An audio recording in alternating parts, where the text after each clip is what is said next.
All right, let's just jump right in. There is this brand new AI image editor that is blowing up online, and it's got a super weird name. It basically came out of nowhere, went totally viral, and now you have creators making some pretty wild claims. And when I say wild, I mean this is the kind of stuff that really makes you stop and pay attention. But is it all just hype? Or is there something genuinely game-changing happening here? So, what exactly is this Nano Banana? Well, that's actually the code name for a huge update to Google's Gemini AI. And the story of how it got out is kind of cool. It first showed up totally anonymous on this AI testing website where people just vote on which AI outputs are better. And it just started winning, like a lot. And this was all before Google even came out and said, yep, that's ours. Which is just wild, right? Before anyone even knew who made it. The community, just by voting in these blind tests, had already decided it was the best AI image editor out there. That tells you everything you need to know about its raw power. Okay, so what is all the fuss about? Why is everyone losing their minds over this thing? Well, it all boils down to one single feature that Google calls keeping you, you. And look, we've all been there, right? The biggest headache with AI image generators. You try to put a picture of yourself or your pet into a cool new scene, and what you get back is kinda you, but not really. It's that creepy, uncanny valley version. It's the number one frustration, and that is the exact problem this tool is built to fix. To show off what it could do, Google used the perfect test subject, their CEO Sundar Pichai's dog, Jeffrey. Just a normal, everyday picture of a dog. And then, boom, there's Jeffrey as a superhero, Jeffrey surfing a wave, Jeffrey as a gourmet chef. But here's the crazy part. Through all of these insane transformations, he's still recognizably Jeffrey. The likeness is so consistent, and that's the magic trick everyone is talking about. But it's not just about character consistency. It can also do things like seamlessly blend people from different photos into one image. It lets you make changes step by step in a conversation without the whole thing falling apart. It can even do this wild thing where it'll borrow the texture from, say, a flower and then apply it to a pair of boots. Oh, and you can create totally consistent AI characters for things like marketing or social media. But here's the big question. Is it perfect? Is Photoshop really dead? Let's pump the brakes for a second and do a little reality check. We need to look at what this tool is great at, and maybe more importantly, what it's not so great at. So when you actually start playing with it, a really clear pattern starts to emerge.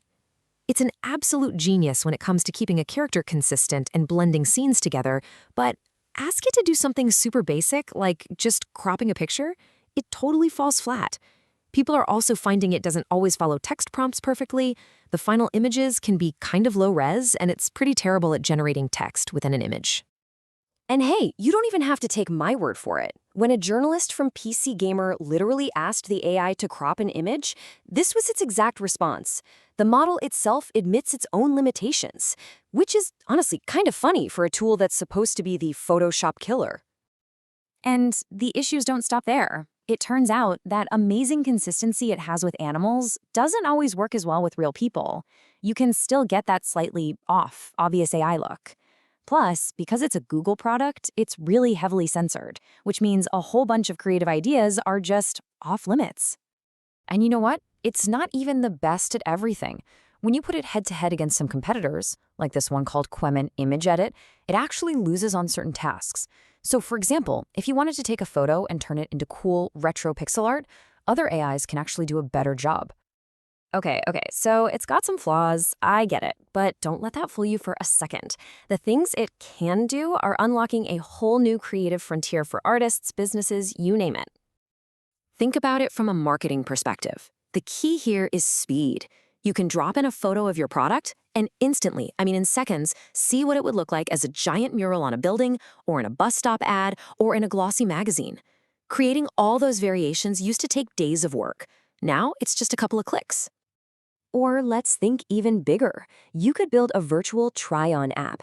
Imagine this. A customer uploads a photo of themselves. They drag and drop a jacket they like from an online store, and bam, the app generates a picture of them wearing it. This isn't science fiction anymore. Developers are building these kinds of apps with this tech right now. And here's the part that really blew my mind. The cost. To generate one of these complex images using the API, it costs less than 4 cents. Just think about that for a second. Compare that to the cost of a professional photo shoot. This incredibly low price doesn't just make these ideas possible, it makes them affordable for literally anyone to build. And the use cases are just exploding all over the place. Game developers are using it to generate entire animation sequences for their characters. People are dropping pins on a map and asking it to create realistic street-level photos. You can design a super complex YouTube thumbnail just by typing out what you want. It's a game changer. But this is where the story takes a much darker turn. Because that same incredible power that unlocks all this creativity, it also opens the door to some really, really serious ethical problems. This quote from that same PC Gamer article I mentioned just perfectly captures that sinking feeling you get when you start to think about the other side of this technology. So here's the fundamental problem.